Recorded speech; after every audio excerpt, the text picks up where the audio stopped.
আপনি দেখতে পাচ্ছেন এখানে প্রিন্স বাজারের বাটিগুলা কত সুন্দরভাবে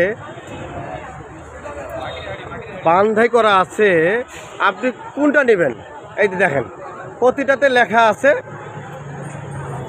ছোট বড় মিডিয়াম। আপনি পরিবার ছোট ছোট নেবেন।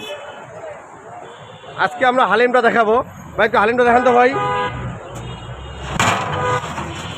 ও অসাধারণ, সুবহানাল্লাহ, মাশাআল্লাহ। দেখছেন কালারটা, দেখছেন? কোথাও পাবেন না, একমাত্র প্রিন্স বাজারে আসতে হবে। ভালো খাবার খেতে গেলে আপনাদের প্রিন্স বাজারে আসতে হবে। এই দেখেন, দেখছেন? আপনারা কেমন আছেন? মোটামুটি কাস্টমার চার্জ কেমন? মাশাআল্লাহ মাশাআল্লাহ। দেখছেন, আমি লোকেশনটা দিয়ে দিলাম। সবাই একবার আসলেও এই প্রিন্স বাজারে খাবারটা টেস্ট করে যাবেন। ভালো থাকবেন, সুস্থ থাকবেন। মাহের রমজান মাসটা ভালো কাটুক সবারে, এই বলে আপনাদের কাছে বিদায় নিলাম। মিলন হোসেন, আসসালামু আলাইকুম, আল্লাহ হাফেজ।